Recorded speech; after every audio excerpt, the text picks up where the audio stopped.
Welcome to the CL Brown Show. I am your host, CL Brown, columnist with the Louisville Courier-Journal.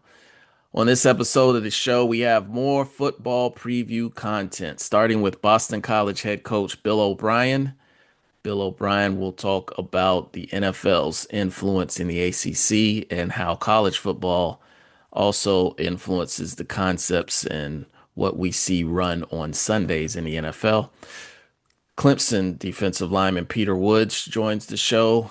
He had some interesting things to say about facing a Louisville offense and the explosive skill players that they have. So stay tuned for that.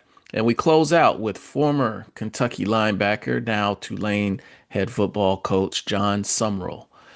John talks about the influence Rich Brooks, his former coach at UK, had on his career and what he runs now at Tulane. And he talks about his love for Kentucky and what could possibly happen in the future. But before we jump into those interviews, let's jump into CL Sounds Off. I'm sounding off today about Noah Lyles, the Olympic sprinter who just won the 200 meters over the weekend in Oregon at the U.S. Track and Field Trials, beating out Kenny Bednarik in a tight race that he basically overtook Bednarik at the end. And he looks over, a little taunt, which is not unheard of in track and field in sprints. That's not a big deal. Bednarik gave him a little shove because of said taunt, which probably shouldn't put his hands on him, but you probably can expect or should expect some kind of clapback if you're gonna go into taunting mode. But my issue with Noah Lyles is I just feel like all of this is inauthentic. I don't feel like this is who he truly is. I feel like he is trying to represent or trying to become a persona in order to draw more eyes to his events in track and field and essentially draw up more sponsors and that kind of thing. Which in this day and age of social media, of podcasts, of being able to basically broadcast directly to the consumer in various ways, shapes, and forms, no one allows to just be himself. Like all of this extra stuff to me is not helping because I think people see through it. When you think back to Muhammad Ali, who was the original template of the braggadocious, unapologetic athlete. All of that charisma, all of that was sincere. That was Ali. He was a showman. But with no allows, all of this just feels forced. I think back to his comments a few years ago, I think it was 2023, when he drew the anger of NBA players and fans by saying that uh, world champions of what? Like the NBA is a national or at least a intercontinental with Canada, with Toronto's team, uh, league, and it's not played by the entire world. So how can you call it a world championship? And that got him a little publicity. That drew up. It was a hot take. It started a lot of conversation that normally got him in spaces that his name would not have been. But it's just all an act. Like one of my go-to lines from a Jay-Z verse. We don't believe you. You need more people. That's what I feel like when I watch Noah Lyles run. He's an excellent athlete. He should let that speak for himself. And if he wants to do something more, then get out there on your socials and create some other kind of narrative other than trying to be this bad boy of track and field. All that being said, I am looking forward to the September 19th rematch in Tokyo between Noah Lyles and Kenny Bednarik in the 200 meters just to see what spice it is. But thing is, in a non-Olympic year, September 19th is a football Saturday. How much attention are we really going to pay when you got college football and NFL and all of that going on? So hopefully he gets the attention that he wants and it's all positive, but I just think there's a better way to go about it. That's it for Sound Off. Now let's jump into the interviews. And now joining the show, I have Clemson's Peter Woods, All-American candidate. You've dropped how many, 20 pounds? How many? Yeah, it's probably 25, closer to 25 real pounds, closer to 30. Wow. So what went behind that? Is it, and do you feel a big difference now? Yeah, I feel a great difference. I mean, I'm obviously lighter. I can move around. Even day to day, I feel it. You lose some pounds that drastic. But it was just a nutritional change, just coming out and just being dedicated every day, making great daily decisions. And, I mean, before I knew it, it was just trimming off. How hard is the discipline behind that? Like, most people who are not playing football can't stick to a routine like that. Yeah, it's hard generally, I would say. But I think part of me being great at this game is attributed to my discipline. So I feel like that's probably one of my biggest attributes, being able to just stay locked in on the task at hand. And so whenever I set that as my goal, I was going to do whatever it took to get it. So I'm curious about this. So what's like the worst thing, something that you hate eating, but you gotta, it's part of the whole package of. Oh no, I think my approach to it was more find what I like to eat that's healthy, that's good for me, and hammer it. Like salmon, I could eat it every day. You know what I'm saying? And so that's a lean protein that is a substitute for like any type of beef or anything that you eat. You know what I'm saying? You can put salmon in a salad, you can put salmon on burgers, you can do anything. So just finding like little substitutions for my protein. I'm a big spinach guy, so I'm hammering spinach any way I can. Just like that. So it's not as much forcing myself to eat things, but just finding the little things that I like and just doing different things with it. How many calories you eat a day, would you say? And I don't even measure calories. Yeah? I don't even measure calories. It's just, for me, it was all about how you feel your body and what your body needs to do the work. Yeah. And I mean, it don't get no deeper than that, Now, when you were doing that, did you feel like, was there any, fear of losing some of your strength? No, I was still working out. So it's like I was training. I was building muscle at the same time I was losing fat. And so some of that, I mean, obviously it took a little longer than it might have been if I just wasn't working out to lose the weight. But right now we're in a good place. Yeah. So last season, you guys make the college football playoff. You win the ACC again. But somehow it still felt like Clemson underachieved almost. Yeah. First of all, what do you think about that kind of narrative that was out there? I felt like after you guys lost the opener to Georgia, that's when people was like, "Oh, well, this Clemson team isn't going to be what they've been." I mean, we've earned the target on our back as a program. Long before me, we've earned it. So I mean, the best thing I can do is embrace it. And if we fall short of it, that's on us, on nobody else, and we're to be held accountable for that. And that's because of the work that has been done in this program, and it's our responsibility to keep that, uphold that. Would you say you guys got something to prove this year? 100%. Yeah, I definitely, I know we hear all the hype about what we're supposed to be, but I just constantly remind people that we ain't did it yet, and that we're still looking to do it. So if you think you're going to catch us slipping because you think we're not hungry, that ain't going to happen. All right. I wanted to ask you specifically about Louisville. Did you play in the game? What year was that? In Louisville before, or was last year your first time playing them? Last year was my first time playing Louisville, but I went out in the first quarter, so I really didn't play. Oh wow. Yeah. Okay, I didn't remember that part. Yeah. Yes. Okay. Well, in general, when you think of Louisville, what's kind of the first thing that comes to your mind in terms of the identity of that program? Yeah, I mean, I could just start with the offense because I'm a defensive player just from tape.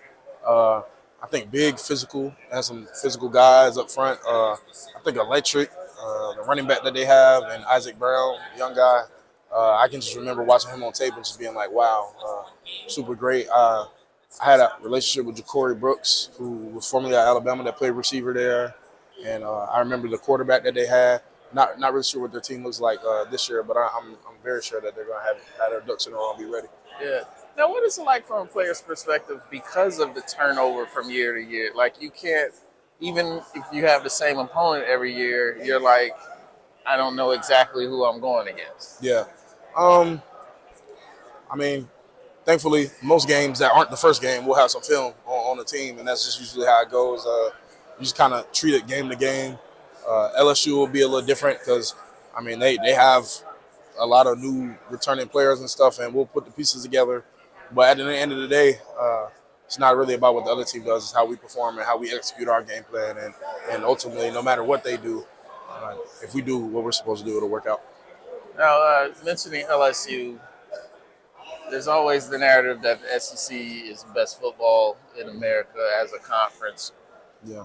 How much do you feel like you guys are taking on the whole ACC brand in matchups like that? Like, we got to represent the league as well. To be honest, I mean, I don't really buy into that, to the opinions of that. I mean, I feel like the way I look at it is every single player on my team had a chance to play at an SEC school, and we chose Clemson, and that's where we're happy at, and that's who I support, and we're part of the ACC. I feel like it's as simple as that, as well as there's guys who are on Alabama and South Carolina, and different teams that had an opportunity to come to Clemson. So it's just all about perspective, and I know everybody got to have something to talk about and comparison, but in my opinion, comparison is the thief of joy. You know what I'm saying? Just be happy in your moment and where your feet are at, and I see that paying dividends for us as a program. I'll leave you out on this. How does a good Alabama kid end up at Clemson? Yeah. No shade to Alabama, but Clemson is a special place, man, and it's one of those feelings you get that are so overwhelming it's hard to ignore, and I just wasn't willing to ignore the feeling. No. Well, here's Peter Woods, Clemson University. Good luck to you this season. Yes, sir. Go Tigers. Appreciate it. All right. Now joining me, I have Boston College head coach Bill O'Brien. Bill, thanks for joining me again on the show. Yeah. I know you've probably been tired of getting NFL-related questions already, but you kind of ushered it back into the ACC last year as a former NFL head coach. Now we're seeing Frank Wright and Bill Belichick come into the league. Right.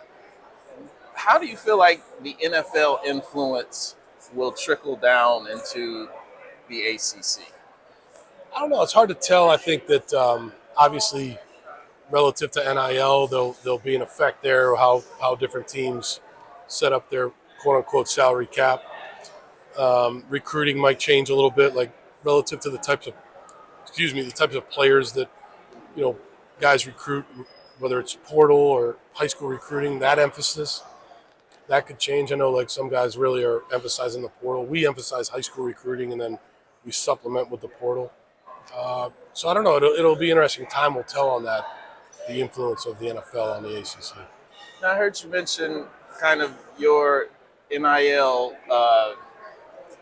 platform or format in terms of paying freshmen relatively the same amount of money and then letting them earn it from there. How did you guys come up with that? Is that something you also feel like did you know another school that did that, or is that something that you guys just kind of created? I just felt, generally speaking, it would be difficult in my mind to pay a guy who hasn't done anything yet for you at BC more than some other guy that's laid it on the line for you. So I said, all these guys are going to make the same, and then they earn it when they come in, so that we have an earn it philosophy. Whether that works or not, we'll find out. So far, we've been able to recruit and get guys out of the portal, and I feel like we're on the right track. So I couldn't wrap my brain around, all right, we're going to pay this guy more than some other guy that's been in the program for a long time. Yeah. Have you talked to Bill Belichick in terms of what he has to expect coming into college from the program? Have you been traded any kind of notes on that with him? I really don't. I mean, I talked to Bill, right? I saw him today, but really it's more about summer vacation, family, thing. We've known each other a long time. I don't give Bill any advice on football. He doesn't need any advice on football. What would you say your first year at BC, what did you learn from it in terms of how you deal with it? I learned that we've got a team full of great kids that work very hard, that are tough.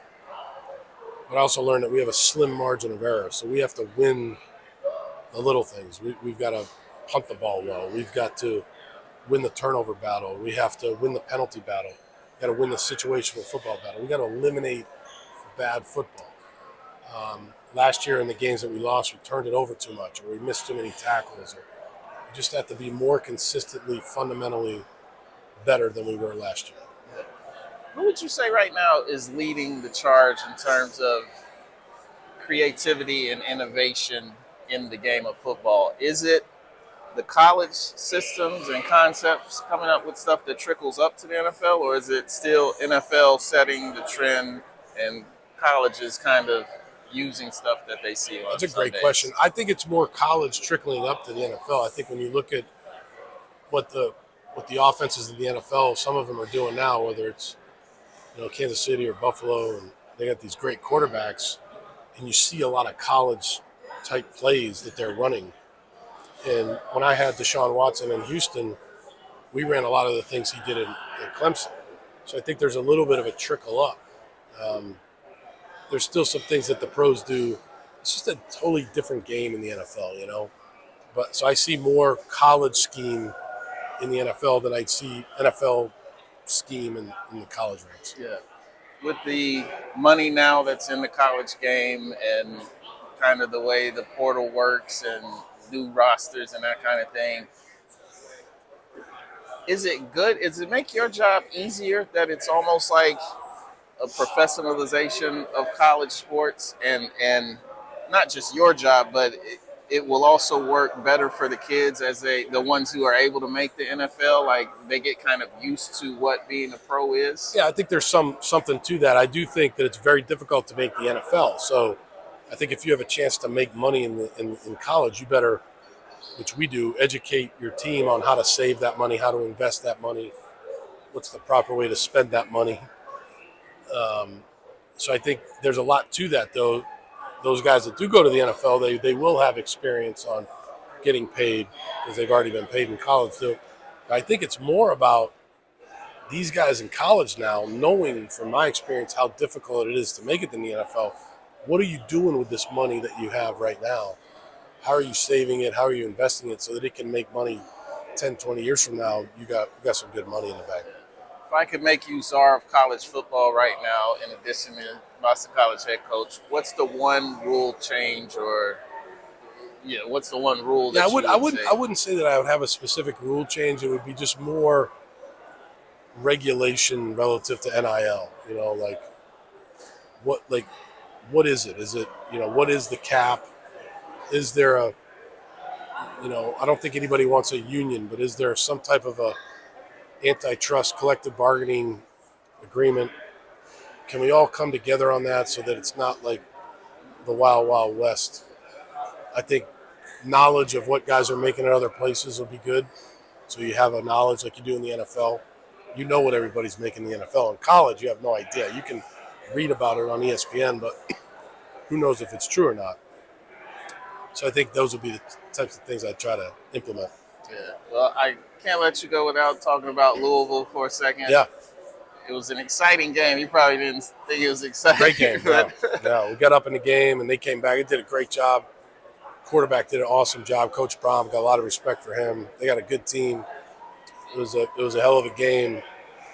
We came out on the wrong end of it, but Louisville did a great job coming back in that game. And you'll be coming back to Louisville in October for the first time. What do you feel like kind of typifies a Jeff Brom offense?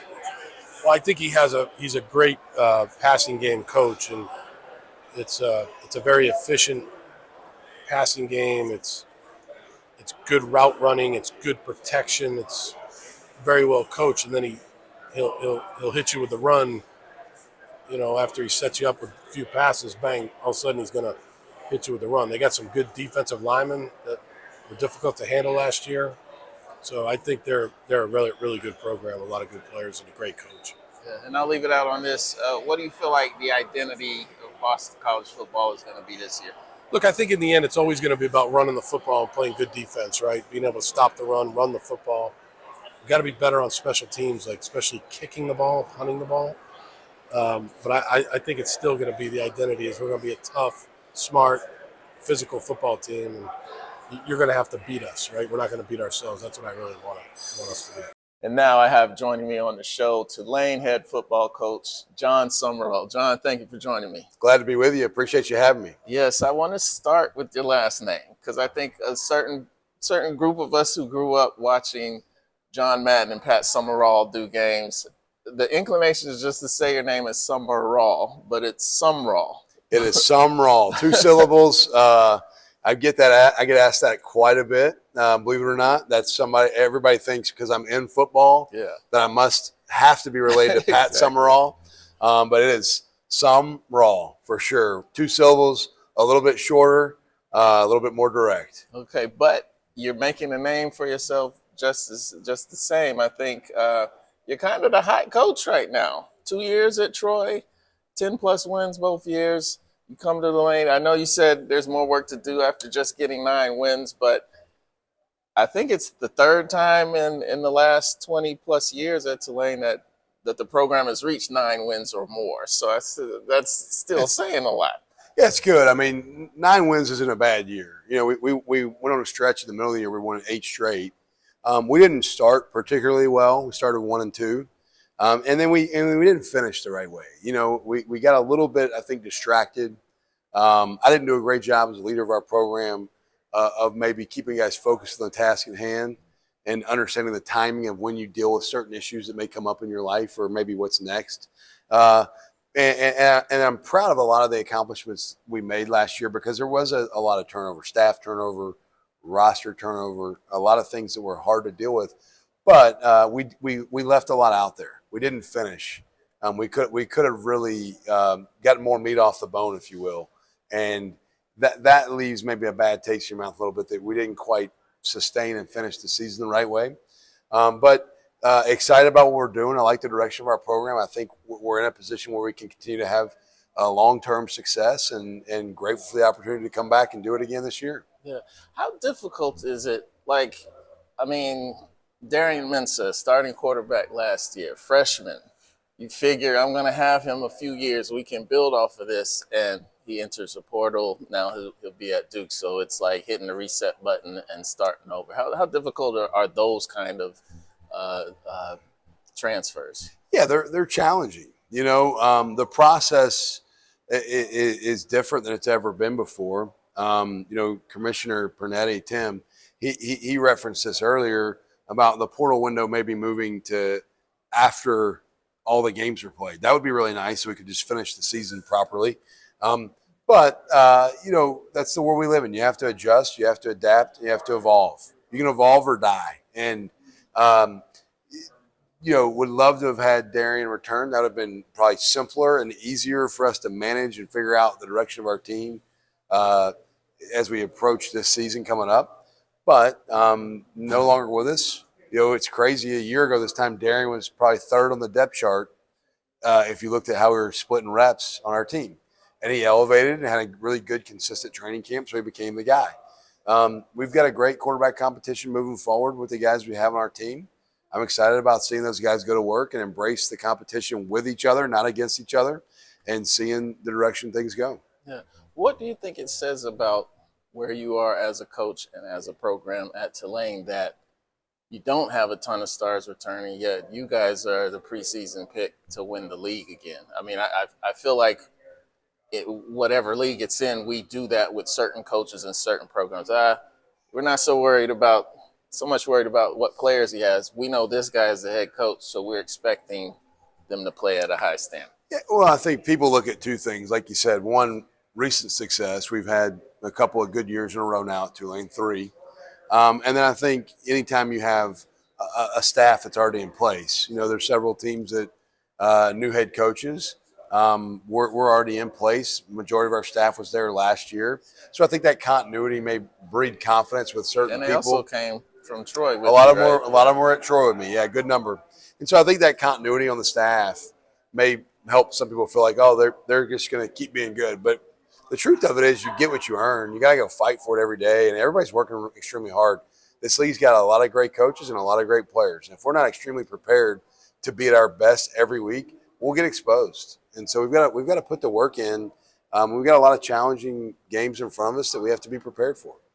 I was going to get to the challenging games. You got Northwestern as an opener, the Big Ten. You're going. You got Ole Miss, Yep. SEC. What am I leaving out? You got. So we go Northwestern, South Alabama, Duke, Ole Miss. That's what I forgot. Yeah, those are the first four. So that's 3 Power 4 conferences in your first 4 week and a conference game thrown in there. So. Yeah, it's a challenge. Yeah, no FCS game this year, which is probably unique for most Group of 5 schools. 3 Power 4 games, Big Ten and ACC and SEC. Was this schedule in advance of you, or did you Yeah, have the schedule's been made for a while. Okay. But we're going to take it on. We're excited about the challenges and look forward to measuring ourselves against a lot of really quality competition and great teams. What will it be like to go against your former quarterback in week 3 against? Yeah, you know what? I haven't even gone there mentally yet, to be honest with you. I love Darian. I care about Darian. You know, I've said this over and over. If you play 1 snap or 1,000 snaps for me, you're a former player forever. And if you're a former player, then I'm going to care about you and love you forever. I want good for Darian. You know, obviously we play that game, we want to win. We want to win every game we play. But I haven't really even mentally gone there yet because we've got so much work to be done in training camp right in front of us. And then we got 2 games before we even get to that game that we need to be fully focused on. So haven't put a whole lot of thought into it or really considered it too much. It will be unique. I don't know that I'll experience maybe quite that quick of going and playing a former player that fast, but we'll deal with it when we get there. Now I want to flash back with you to your playing days at Kentucky and basically getting your start coaching under Rich Brooks as a graduate assistant at Kentucky. What's probably your fondest memories as a player? Oh, man. You know, I got recruited there by Hal Mumme, and then Coach Mumme resigned right before I got there. Then played for Guy Morris, played for Rich Brooks, and then became a GA for Coach Brooks for 2 years, 05, 06. My most fond memories as a player, honestly, probably just getting the opportunity to start my last year plus. I started a couple games my second to last year, and my last year getting to start every game, lead the team in tackles, the relationships, the camaraderie, the locker room, the friendships. You know, I am who I am today as a football coach a lot because of the University of Kentucky, and really a whole lot because of Rich Brooks, Mike Archer, a lot of those guys that coached me and that I worked for when I first got done playing had a significant influence and impact on my life, you know, within the game of football, but also just as a man. Is there any one thing that you do as a coach now that seed was planted working for Rich Brooks? Yeah, I think probably the way we play defense a little bit was started by Coach Brooks in me, like the way we emphasize certain things, leverage on the football, fundamentals, blocking, you know, defeating blocks, tackling the ball carrier, a lot of things that Coach Brooks implemented. Coach Brooks was a great fundamental coach. You know, I think sometimes everybody thinks about the game and think about all the fancy schematics and, you know, how you dial up a pressure, or how you hit a deep post or a shot play in the offense. And really, Coach Brooks was such a foundational, developmental coach. He was a blue-collar, tough coach. That's probably a lot of the stuff that we still carry forward today is how he did things. We talk a lot about our program about it's not always what you do, it's how you do it.